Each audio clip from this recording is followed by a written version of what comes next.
का काम राजनीतिक नेताओं को उनके राजनीतिक कामों में सहयोग करना नहीं है। पुलिस का काम जनता का संरक्षण करना है, कानून की रक्षा करना है। एक पुलिस अधिकारी वो भी थी कि उसने प्रधानमंत्री की गाड़ी का चालान कर दिया, ये गाड़ी उठा के पुलिस स्टेशन ले गई। ऐसे भी कोई पुलिस अधिकारी थे। और आज के लुंज पुंज भाई महिला पुलिस को आगे कर रहे हैं। रुद्रपुर में कल कांग्रेस का एक बड़ा विरोध प्रदर्शन देखने को मिला, जहां पर कांग्रेस ने पुलिस पर उनके कार्यकर्ताओं का उत्पीड़न करने का आरोप लगाया और साथ ही बीते दिनों किच्छा में हुए प्रकरण को लेकर किच्छा कोतवाल को हटाए जाने की मांग की। वहीं इस प्रदर्शन में पहुंचे कांग्रेस के पूर्व प्रदेश अध्यक्ष गणेश कोडियाल ने सरकार और पुलिस प्रशासन को घेरा। इस दौरान उन्होंने पुलिस प्रशासन पर कई गंभीर आरोप लगाए। साथियों, ये लड़ाई यहीं तक सीमित नहीं है, ये लड़ाई पुरजोर तरीके से लड़नी पड़ेगी। लेकिन मुझे विश्वास है कि अतीत में जिस आजादी की लड़ाई को हम लोगों ने लड़कर, हमारे अतीत के हमारे पुरखों ने उस आजादी की लड़ाई को लड़कर अंजाम तक पहुंचाया, आज वो वक्त फिर दोबारा लौट के आया है और हमारा आह्वान करता है कि वो लोग जो जमहूरियत पसंद करते हैं, जो इस देश में लोकतंत्र के मूल्यों की स्थापना पहले से जो हुई थी उसको यथावत रखना चाहते हैं, उन लोगों का मैं आह्वान करता हूं कि इस लड़ाई में आप लोग सब शरीक होइए और एक बार फिर आवश्यक है कि इस तानाशाही सरकार के खिलाफ बुलंद आवाज की जाए और इस तानाशाही सरकार को जवाब दिया जाए। वैसे मैं इस तानाशाही सरकार के मुखिया को, निजाम साहब को, रुद्रपुर के इस एसएसपी ऑफिस से यह संदेश देना चाहता हूं कि तुझसे पहले जो यहाँ शख्स तख्ता नसीं था, उसको भी अपने रब होने का इतना ही यकीन था और वो 2 महीने चला। इनसे पहले वाला 2 ही महीने चला, उसके पहले वाले 3 साल चले और तमाम लोग होते गए। लेकिन एक दिन जो इस तख्त पे आया है उसको वापस जाना पड़ता है। और खबरदार कि जो तुम इस प्रदेश को रौंदने की अपनी लोकतांत्रिक इच्छाओं के चलते इस प्रदेश को पुलिस प्रशासन के द्वारा रौंदने की तुम जो अपनी इच्छाएं रखते हो, कभी पलड़ा पलटता भी है। क्योंकि इस देश के चरित्र में, इस प्रदेश के चरित्र में लोकतंत्र कूट कूट कर भरा हुआ है।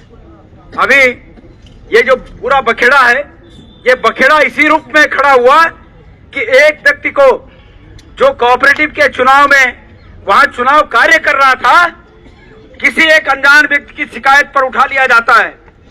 उसको उस कोऑपरेटिव के चुनाव में आधे घंटा 1 घंटे का वक्त भी नहीं दिया जाता कि वो अपने फर्ज को अंजाम पूरा दे सके, उसको उठा दिया जाता है। वो भी ऐसे परिवार से है जिस परिवार के अतीत में 2 लोगों ने इस देश के स्वतंत्रता संग्राम में अंग्रेजों के सामने फांसी पर झूलना पसंद किया, लेकिन अंग्रेजों की चापलूसी पसंद नहीं की। उस परिवार के व्यक्ति को ये पुलिस उनके राजनीतिक रहनुमाओं के आदेश पर आधे घंटे में उठा देती है। लेकिन अब जब जांच की बात आती है ऐसे कोतवाल के खिलाफ, तो ये पुलिस, उत्तराखंड की पुलिस, उस जांच को तब तक उस कोतवाल को नहीं हटाती जब तक कि वो जांच पूरी हो जाए। भाई ये कैसे चलेगा? और आज अपने इस लोकतांत्रिक हक की लड़ाई को मैं चुनौती देता हूं, माननीय मुख्यमंत्री जी, हम इस लोकतंत्र में इस हक की लड़ाई को अंजाम तक पहुंचा के रहेंगे। ये लड़ाई कितनी लंबी क्यों न हो। इतिहास सभी पढ़ते हैं और इतिहास तो अलग बात है, वर्तमान देख लीजिए। ऐसे भी राष्ट्राध्यक्ष हैं जिन्होंने अमेरिका जैसी ताकत के सामने अपने देश से प्रेम करते हुए अमेरिका जैसी ताकत को मुंह पर जवाब दे दिया।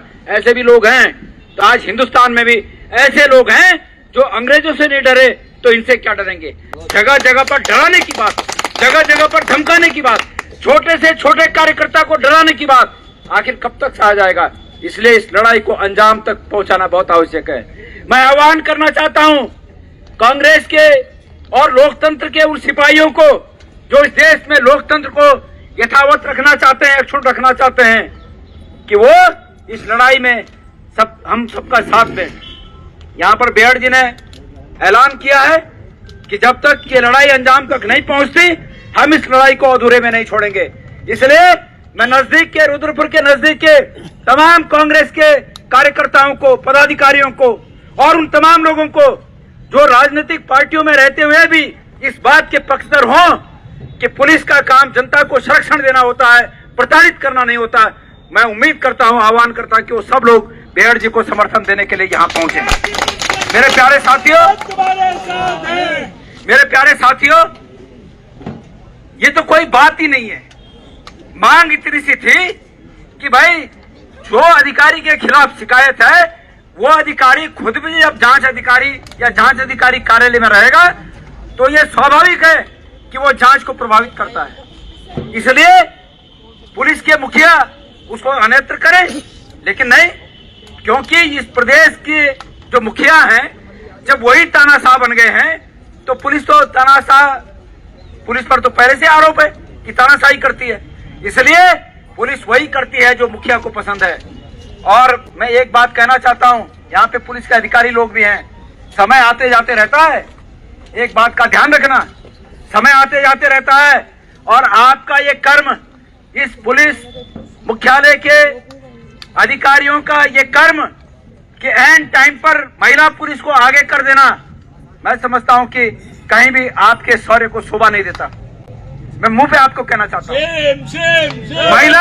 महिला पुलिस को आगे करना आपके शौर्य को शोभा नहीं देता। हमें आप पर नाज होना चाहिए था कि आप हमसे टक्कर लेते, लेकिन आप जिस प्रकार से पीछे होकर महिला पुलिस को आगे कर रहे हो, ये आगे आने वाले समय के लिए भी उत्तराखंड पुलिस के सम्मान को निश्चित रूप में आगे नहीं बढ़ाएगा। अरे भैया पुलिस भाई, कोई नहीं तुम पर चिपक रहा है। और इसके साथ साथ मैं आपको एक उदाहरण देना चाहता हूं। मैंने आपसे कहा कि अतीत में आपके पुलिस के मुखिया दूसरे थे, वो बदल गए, वो भी राजनीतिक कामों में संलिप्त थे, और अभी भी पुलिस का चरित्र कम से कम इस उत्तराखंड में बदलना चाहिए। ये बात बाहर तक जानी चाहिए। एक पुलिस अधिकारी को मैंने अपने फेसबुक लाइव के माध्यम से उस समय ये हिदायत दी, ये चेतावनी दी कि जिस दिन आप आईपीएस की परीक्षा पास करके आए होंगे, आपने शपथ ली होगी कि मैं संविधान की रक्षा करूंगा, भारत के लोकतांत्रिक मूल्यों की रक्षा करूंगा। लेकिन बड़े अफसोस की बात है कि आप अपने राजनीतिक आकाओं के मंसूबों की रक्षा कर रहे हैं। और मैंने कहा कि जो नया लड़का आईपीएस की तैयारी कर रहा होगा, अगर आपके इस कृत्य को वो देखेगा तो वो हतोत्साहित होगा कि क्या आईपीएस की परीक्षा पास करने के बाद मुझे क्या यही करना पड़ेगा। इसलिए मैं आपका आह्वान इस रूप में करना चाहता हूं कि आप लोग लोकतांत्रिक नेता अपने आकाओं के हितों के संरक्षण के बजाय जो संविधान में और जो आपके कर्तव्यों का जो ब्यौरा है, जो कर्तव्य आपको पुकारते हैं, उन कर्तव्यों को आप लोग अंजाम दें। मैं ये उत्तराखंड की पुलिस से चाहता हूं। सरकारें आती जाती रहती हैं, कभी कोई सत्ता में होता है, कभी कोई सत्ता में होता है। आप पुलिस माननीय नेता प्रतिपक्ष जी, हमने सुना एक बार प्रधानमंत्री इंदिरा जी की गाड़ी कई ऐसी जगह पर खड़ी थी कि वहां पार्किंग नहीं था। कितना बड़ा विरोधाभास है, वो भी रीढ़ रही होगी।